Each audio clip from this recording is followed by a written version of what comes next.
নমস্কার, চলে এলাম এই সপ্তাহের বাছাই করা কারেন্ট অ্যাফেয়ার্স নিয়ে। পরীক্ষার প্রস্তুতির জন্য যে টপিকগুলো না জানলেই নয়, সেগুলোই আমরা সহজ করে আলোচনা করব। তো আপনারা সবাই তৈরি তো? চলুন এমন কিছু জেনে নিই যা আপনাদের কয়েক কদম এগিয়ে রাখবে।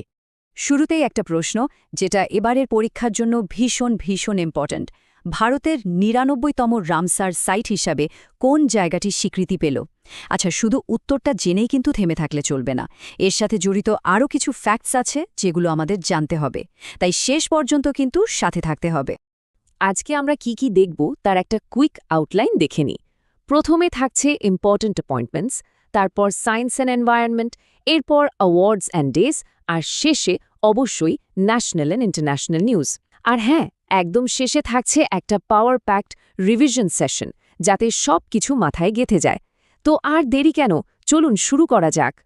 তো আমাদের প্রথম সেকশন, ইম্পর্ট্যান্ট অ্যাপয়েন্টমেন্টস। এই সপ্তাহে বেশ কিছু বড় পদের রদবদল হয়েছে। চলুন দেখে নিই কোন কোন নামগুলো আপনাদের পরীক্ষার জন্য অবশ্যই মনে রাখতে হবে। দেখুন, এই সপ্তাহে বেশ কয়েকটা হেভিওয়েট অ্যাপয়েন্টমেন্ট হয়েছে।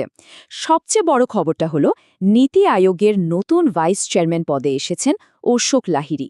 এর আগে এই পদে ছিলেন সুমন বেরি। এছাড়াও ন্যাসকমের নতুন চেয়ারপারসন হয়েছেন শ্রীকান্ত ভেলামাকানি। আর এইচডিএফসি লাইফ আর পাওয়ার ফাইন্যান্স কর্পোরেশনেও নতুন মুখ এসেছে। এই নামগুলো কিন্তু মনে রাখতে হবে। কিছু আরও গুরুত্বপূর্ণ নিয়োগের খবর আছে, যেমন বাংলাদেশে ভারতের নতুন হাইকমিশনার হয়েছেন দীনেশ ত্রিবেদী। আর একটা আন্তর্জাতিক খবর যেটা সবারই জানা দরকার, টেক জায়ান্ট অ্যাপেলের সিইও পদে একটা বড় পরিবর্তন হয়েছে। টিম কুক এখন এক্সিকিউটিভ চেয়ারম্যান, আর নতুন সিইও হয়েছেন জন টার্নার্স। এটাও কিন্তু একটা বড় আপডেট। আচ্ছা, অ্যাপয়েন্টমেন্ট তো হলো। এবার চলুন আমাদের পরের সেগমেন্টে, যেটা হলো সায়েন্স অ্যান্ড এনভায়রনমেন্ট। আপনারা তো জানেনই এই টপিকটা যে কোনো পরীক্ষার জন্য কতটা গুরুত্বপূর্ণ। এখান থেকে প্রশ্ন আসবেই। দেখি এই সপ্তাহে কি কি খবর আমাদের জন্য অপেক্ষা করছে। মহাকাশ গবেষণায় একটা যুগান্তকারী পদক্ষেপ বলতে পারেন। মার্কিন যুক্তরাষ্ট্র পরিকল্পনা করেছে তারা মহাকাশে নিউক্লিয়ার পাওয়ার প্ল্যান্ট স্থাপন করবে। ভাবা যায়, তাদের টার্গেট হলো ২০২৮ সালের মধ্যে পৃথিবীর কক্ষপথে মানে স্পেস অরবিটে একটা নিউক্লিয়ার রিঅ্যাক্টর পাঠানো। আর তার ঠিক ২ বছর পর মানে ২০৩০-এ চাঁদের মাটিতেও একটা বসানো হবে। এই দুটো সাল কিন্তু খুব ইম্পর্ট্যান্ট, নোট করে নিন। আচ্ছা, মনে আছে তো একদম শুরুতে একটা প্রশ্ন দিয়ে শুরু করেছিলাম আমরা? এই যে স্ক্রিনে সংখ্যাটা দেখছেন ৯৯, এটাই হলো সেই প্রশ্নের উত্তর। হ্যাঁ, ভারতে এখন মোট রামসার সাইটের সংখ্যা গিয়ে দাঁড়ালো ৯৯। দারুণ ব্যাপার, তাই না? চলুন এবার জেনে নিই এই নতুন সাইটটা আসলে কোনটা।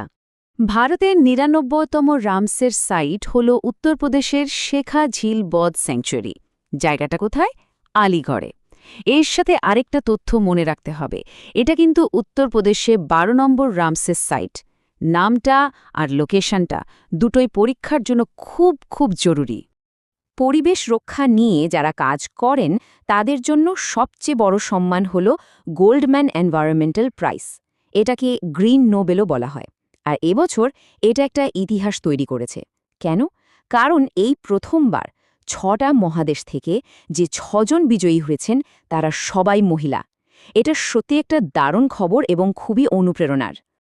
আরেকটা দারুণ খবর আছে ভারতের পরিবেশ ও ঐতিহ্য সংরক্ষণ নিয়ে। এই বছর ওয়ার্ল্ড হেরিটেজ ডেতে মানে ১৮ এপ্রিল লাদাখের লেতে ভারতের প্রথম পেট্রোগ্লিফ কনজারভেশন পার্কের শিলান্যাস করা হলো। পেট্রোগ্লিফ মানে হলো পাথরের ওপর খোদাই করা প্রাচীন শিল্পকর্ম। তো এই পার্কটা সেই হাজার হাজার বছরের পুরনো শিল্পকে রক্ষা করবে। তো পরিবেশের পর এবার আমরা চলে আসছি আমাদের পরের সেকশনে, পুরস্কার ও দিবস। এই সপ্তাহে কোন কোন দিনগুলো গুরুত্বপূর্ণ ছিল আর কারা কারা বড় সম্মান পেলেন, চলুন এক নজরে দেখে নেওয়া যাক। এপ্রিলের এই সপ্তাহটা বেশ কয়েকটা গুরুত্বপূর্ণ দিনের জন্য বিখ্যাত। যেমন দেখুন, ১৯ এপ্রিল ছিল world liver day, ২১ April national civil service day, অবশ্যই ২২ এপ্রিল ছিল ওয়ার্ল্ড আর্থ ডে, যার থিম ছিল আওয়ার পাওয়ার আওয়ার প্ল্যানেট, আর ২৫ এপ্রিল ছিল ওয়ার্ল্ড ম্যালেরিয়া ডে। এই তারিখ আর থিমগুলো থেকে কিন্তু সরাসরি প্রশ্ন আসে। এবার আসা যাক পুরস্কারের তালিকায়। ফেমিনা মিস ইন্ডিয়া ওয়ার্ল্ড 2026-এর খেতাব জিতেছেন গোয়ার সাধ্বী সতীশ শিলার। কৃষিক্ষেত্রে অসামান্য অবদানের জন্য প্রফেসর এস স্বামীনাথন অ্যাওয়ার্ড পেয়েছেন ড চৌধুরী শ্রীনিবাস রাও। আর আন্তর্জাতিক ক্ষেত্রে একটা বড় খবর হলো ইউনেস্কো 2026 সালের জন্য ওয়ার্ল্ড বুক ক্যাপিটাল হিসাবে বেছে নিয়েছে মরক্কোর রাবত শহরকে। এই সবগুলোই কিন্তু পরীক্ষার জন্য গুরুত্বপূর্ণ। চলুন এবার আমাদের শেষ সেগমেন্টে চলে যাই। এখানে আমরা দেখব এই সপ্তাহের কিছু বাছাই করা জাতীয় ও আন্তর্জাতিক খবর। ব্লুমবার্গ বিলিয়নিয়ার্স ইন্ডেক্স থেকে একটা বড় আপডেট এসেছে। র্যাঙ্কিং অনুযায়ী এশিয়ার সবচেয়ে ধনী ব্যক্তি এখন গৌতম আদানি। আর যদি গোটা বিশ্বের কথা বলি তাহলে সেই শীর্ষস্থানটা এখনও ইলন মাস্কেরই দখলে। দেশে এই সপ্তাহে চারটে নতুন উদ্যোগের কথা জানা গেছে। প্রথমটা হলো বিশ্বসূত্র ইনিশিয়েটিভ। এটা শুরু করেছে মিনিস্ট্রি অফ টেক্সটাইলস। নামটা মনে রাখা খুব সহজ, সূত্র মানে তো সুতো, তাই এটা বস্ত্র মন্ত্রণালয়ের উদ্যোগ। এর লক্ষ্য ভারতীয় হ্যান্ডলুমকে বিশ্বের দরবারে পৌঁছে দেওয়া। এরপর আছে তেলেঙ্গানার প্রজেক্ট সঞ্জীবনী, যেটা হাইওয়েতে দুর্ঘটনা ঘটলে দ্রুত চিকিৎসা দেওয়ার একটা ইন্টিগ্রেটেড সিস্টেম। এছাড়াও সিবিআই একটা এআই চ্যাটবট লঞ্চ করেছে, নাম অভয়। আর আইআইটি মাদ্রাজ ফুটবলের একটা নতুন ফরম্যাট এনেছে, ওমেগা বল নামে। বেশ ইন্টারেস্টিং, তাই না? আন্তর্জাতিক খবর থেকে একটা খুবই গুরুত্বপূর্ণ আপডেট। যুক্তরাজ্য একটা ঐতিহাসিক আইন পাশ করেছে। লক্ষ্য হল একটা স্মোক ফ্রি জেনারেশন তৈরি করা। আইনটা কি? আইনটা হলো 2009 সালের 1 জানুয়ারির পর যাদের জন্ম তারা আর কোনোদিনও সে দেশে আইনত সিগারেট বা অন্য কোনো তামাকজাত দ্রব্য কিনতে পারবে না। ভাবুন একবার, জনস্বাস্থ্যের জন্য এটা কত বড় একটা পদক্ষেপ। তো আমরা এই সপ্তাহের প্রায় সব গুরুত্বপূর্ণ খবর দেখে নিলাম। এবার চলুন পরীক্ষার আগে ঠিক যেভাবে রিভিশন করতে হয় সেইভাবে একটা কুইক র্যাপিড ফায়ার রিভিশন করে নিই। রেডি তো সবাই? একদম বুলেট পয়েন্টে মনে রাখব। নীতি আয়োগের নতুন ভাইস চেয়ারম্যান কে? অশোক লাহিড়ী। ভারতের 99তম রামসার সাইট শেখা ঝিল, উত্তরপ্রদেশ। 2026-এর গোল্ডম্যান প্রাইজের বিশেষত্ব কি? সব বিজয়ী মহিলা। এশিয়ার সবচেয়ে ধনী ব্যক্তিকে? গৌতম আদানি। তেলেঙ্গানার হাইওয়ে অ্যাক্সিডেন্ট কেয়ার সিস্টেমের নাম প্রজেক্ট সঞ্জীবনী। আর 2026-এর world book capital? Rabat, Morocco.